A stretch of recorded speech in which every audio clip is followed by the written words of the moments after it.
That came out really good. Made myself a little bit of a peach bourbon smash in honor of today's topic. You all voted over on the Patreon for the first of probably many Georgia Bulldogs that we talk about during draft season here on the channel, and that is linebacker Nakobe Dean. We're going to go over his strengths today, his weaknesses. Yes, he does have some weaknesses, but most importantly, we're going to go over his best schematic fits, because where he winds up in the league and the type of system that he plays in and the type of fronts that they use is going to have a massive impact in terms of how good of a player he can be in the league. And that's not to say that he's not a phenomenal linebacker prospect, because of course he is. He's arguably the best linebacker prospect in this entire class, but he does have to go to the right spot in order to maximize his skill set, so to speak. So I'm not going to waste any more of your time. We're going to jump right into it today and start off with the strengths of Nakobe Dean as a modern linebacker.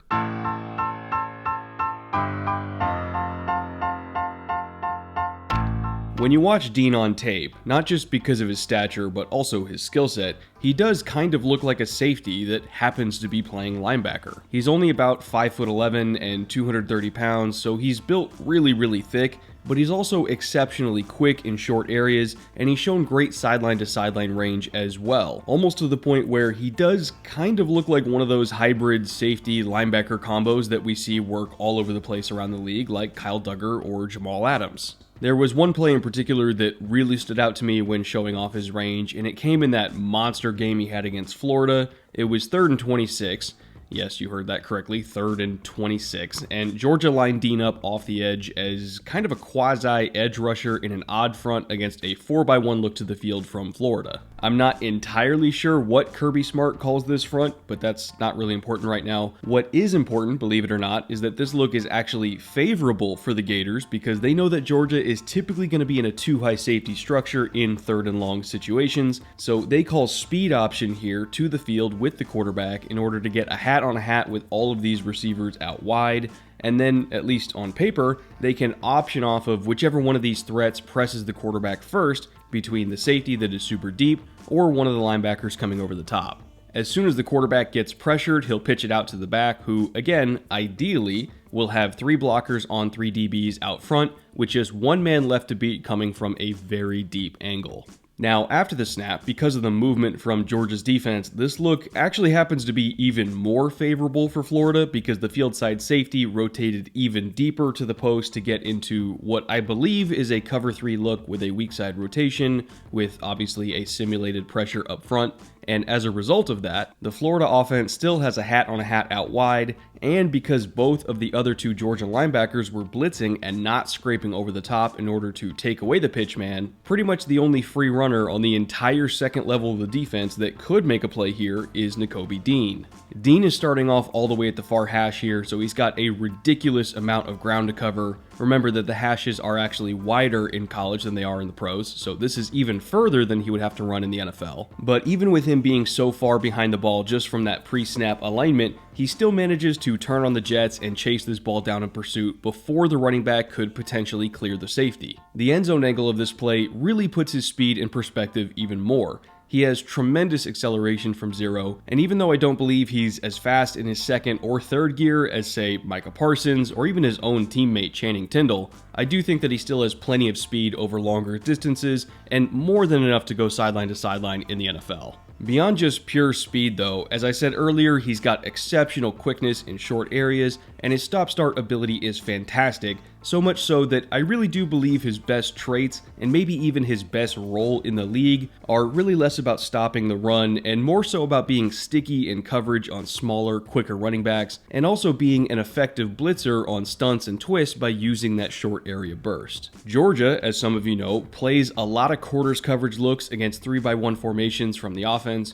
which means their linebackers are often put in positions where they have to match up one-on-one against running backs running option routes, or they have to mirror against tight ends or slot receivers running quick outbreakers to the sideline, and that is just a tough job. There are some teams in the NFL that really struggle to run certain types of quarters because they don't have the linebackers to make it work without getting killed by 1,000 little paper cuts underneath. And at the end of the day, someone's got to cover the people like Alvin Kamara. Someone has to cover Christian McCaffrey or Austin Eckler or Dalvin Cook. So if you have a linebacker that can reliably do that one-on-one so that you don't have to allocate extra resources to bracketing those weapons out of the backfield, it opens up the rest of your defense to do some pretty cool stuff on paper. So overall, at a bare minimum, I do think that Dean has a bright future in the NFL, at least as a passing down player, because he can do a lot of things that other linebackers can't, which is cover and rush the passer. But what about some areas where maybe he struggles a little bit more, or some roles where maybe he doesn't quite shine as much?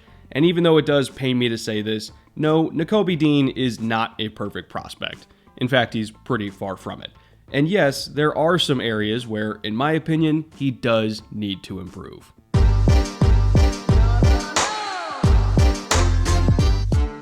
Alright, let's talk weaknesses, and I know this might not be a popular take for a lot of people, but we just have to acknowledge it. Nakobe Dean's size will be an issue against the run when he gets to the NFL. It's one thing to play linebacker at under 230 pounds if you have ridiculously long arms like Darius Leonard, because that length can be useful for stacking and shedding on blocks, but Dean's arms are less than 32 inches long. His length is actually 31st percentile among all off-ball linebacker prospects over the last 2 decades, and when you throw in that he's also shorter and on the lighter side, he can and will get overwhelmed by blocks sometimes. He has to win more with quickness and go around blocks on the second level rather than create knockback to go through them. I'll give you an example of what I mean here. This is a clip from Wisconsin linebacker Leo Chenal, who is also a highly rated linebacker in this class, and his arms happen to be even shorter than Dean's by nearly a full inch. Chenal has length in the 13th percentile among all linebackers, but he's also 6'2", 250 pounds, he jumps over 40 inches in the vert,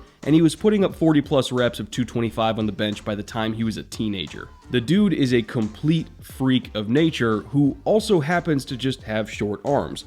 But because Leo is so big and strong, he can overcome his length issue and still be a monster at the point of attack. In this particular case, Chenal is the Mike linebacker over the C-gap bubble versus Notre Dame, and the Irish are attacking that gap with an outside zone run concept from a pistol set. This means that there is a scoop block working from the double team on the defensive end straight up into Chenal at the point of attack. Leo's job is to deliver a big blow to knock that blocker back and win to the front side, and from there he can either string the run all the way to the outside where the DBs can clean it up for a loss, or he can win so aggressively to the front side in the backfield that the runner is forced to cut back into the pursuit for little to no gain. Chenal does this extremely well. He doesn't lose any ground, he stays balanced and upright through contact, and wins to that front side shoulder of the left tackle while the defensive end and the outside linebacker did their jobs as well, which then put Chenal in perfect position to make the tackle through contact for a loss and force a fumble all in one play. This rep is a perfect example of what makes size such a valuable commodity at the linebacker position, because it makes it that much harder to run the ball and keep your offense on schedule when you have to go through some big monster screaming downhill. Plus, this play is also a great contrast to what Nakobe Dean brings to the table as someone who has virtually the opposite skill set of Chenal. When we look at the national championship game, for instance, once again, Dean is playing the role of Mike linebacker here,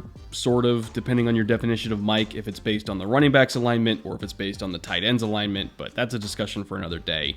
Anyway, he's playing Mike here against an FIB look, or formation into boundary look, and Alabama is using this formation on purpose because they know they might have a chance to isolate Dean against the run as a Mike if they just throw a bunch of receivers into the boundary side of the formation in order to force Georgia to line up this way. Bama wants to be able to work this scoop block up from the double team on Jalen Carter in order to get a much bigger guard that has almost 100 pounds on Dean into his chest on the second level, and it works. Dean does not have the length or the strength to knock this block back like someone built like Leo Chenal does all the time, so he kind of just has to ride with it and hope everyone else makes the play for him, which unfortunately here they don't. Brian Robinson rips off a huge run, and this is the exact result that Bama wanted from the start. They tried multiple times throughout the game to force Dean to take on blocks on the second level just to see if he could, and honestly, Dean struggled at it. And it wasn't just against Bama either. It was a common issue that popped up in nearly every game, that when Dean had to just sit there and stack and shed on a block in space, he couldn't really create knockback consistently, and he couldn't defeat those blocks with physicality. Yes, he was able to use his quickness to go around them at times, but when offenses run directly at him and make him put up or shut up, it's not really a good recipe for Georgia. If we want to talk about why UGA's run defense was so dominant last year, it wasn't because of Nakobe Dean. It was because of Jordan Davis and Devontae Wyatt and Trevon Walker and Jalen Carter. Those four were the straw that stirred the proverbial drink. Dean, not so much. Yes, he did obviously have a ton of value in passing situations for reasons that I laid out earlier, but in terms of early down cut-ups, I would not be surprised if some teams see him as a little bit of a liability in their scheme. Alright, so there are some of the strengths and some of the weaknesses to Nakobe Dean's game. In terms of skill set, I would say he reminds me a lot of Jeremiah Owusu-Koramoah, who was my highest rated linebacker last year.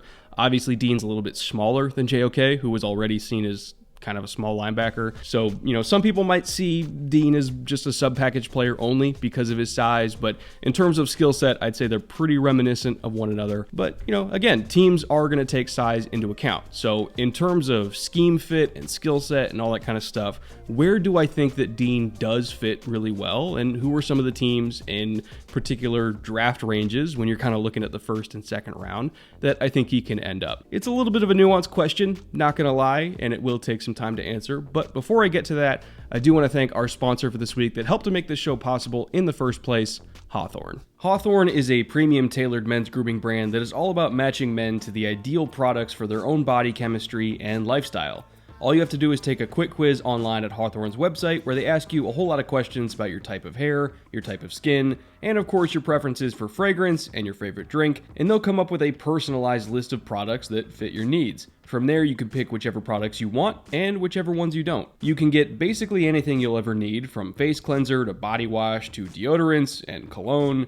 Personally, for me, I'm a big fan of their lotion because it's really windy down here in SoCal right now. In fact, I was out at SoFi Stadium last weekend, and the wind was so strong that it was literally blowing the water back up and over the waterfall outside the stadium.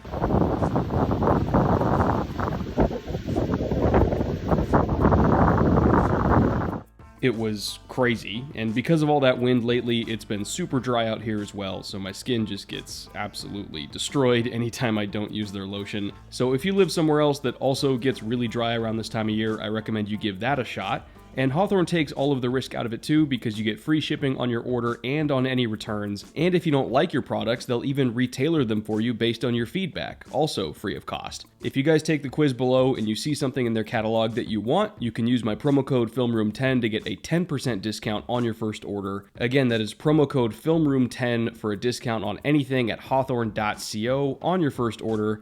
They're really great products, and I've used them myself for well over 2 years at this point, so I can definitely vouch for how much I personally like them. But with that all being said, thank you again to Hawthorne for sponsoring this show and being a longtime supporter of the channel. And let's get back to best scheme fits for Nakobe Dean.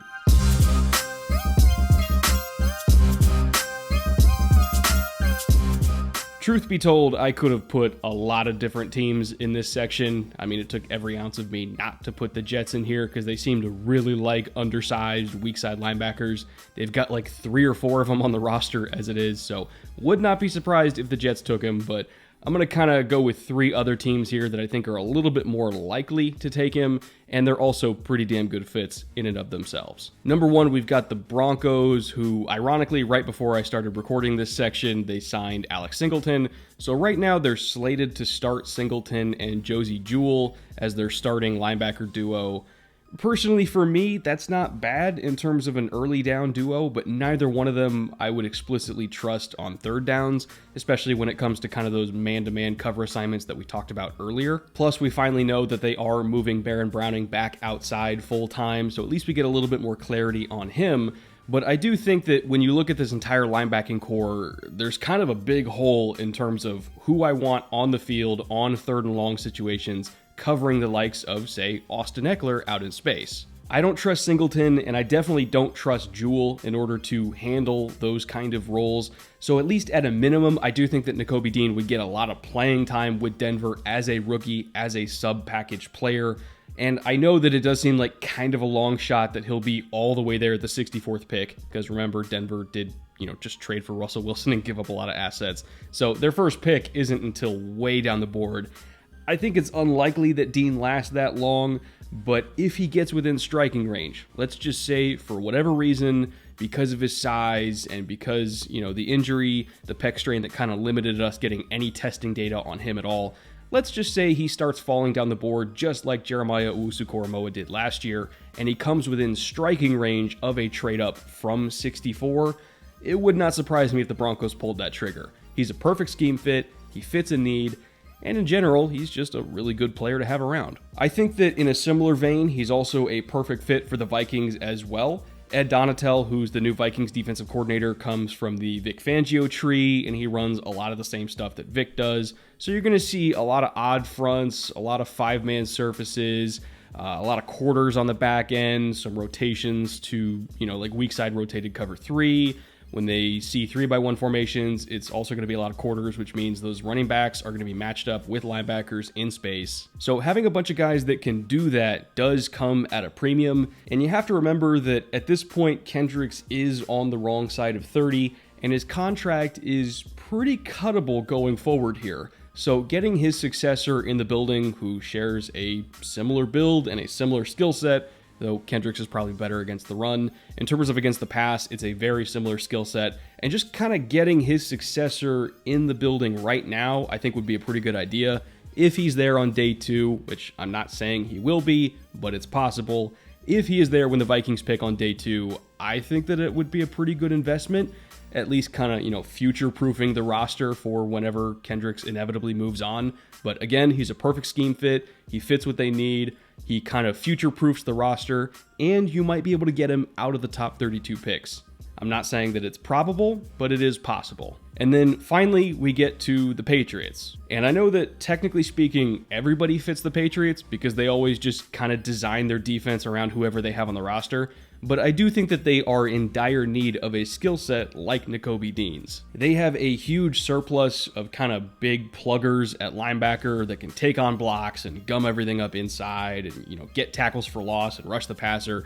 But they don't really have a whole lot of linebackers that can cover. And right now, at least just looking at the roster in terms of who I think would take on that role today, it's not really any of their linebackers, and it's probably Kyle Duggar, who's a safety. I don't think that they want to just relegate Kyle Duggar to be the running back eraser on third downs. I think they want a little bit more freedom to use him in other roles as well. So having a guy like Nakobe Dean on the roster that can do that so that they can kind of move all of their DBs around like they really love to do, I think that's kind of at a premium for them. If you have multiple guys that can cover all of these crazy talented running backs in the AFC, it makes your defense less predictable. It means that you can throw more looks at people. And it means that, honestly, your pass rush is probably going to be improved as well because now you have a little bit more freedom in terms of the blitzes you can design. It means that you can bring Nakobe Dean or Kyle Duggar because either one of them can handle that responsibility.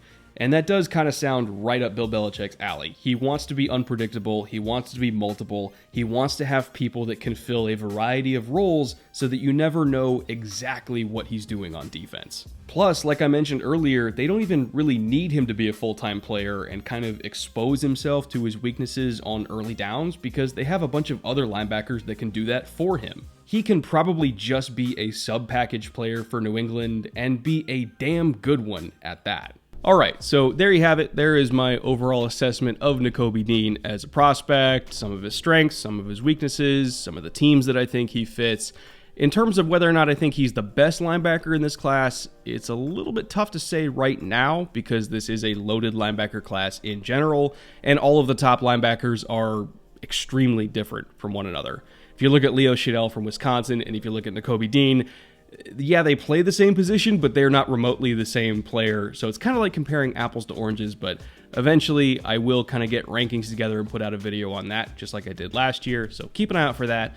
But until then, if you want to head over to the Patreon, you can vote on the next kind of in-depth player breakdown that I got coming out next week. I have a few pretty fun options over on that poll right now. So if you're already a patron, head down to that link and vote on that poll. And if you're not a patron already, you could be one for as little as $1, and you get a little bit of a say on what the next episode is. So thank you all for watching. Remember to go make yourselves a bourbon peach smash, because these are super delicious, especially this time of year.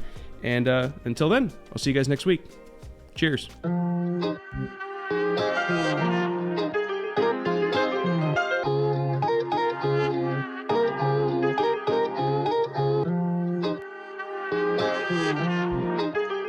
Start it up.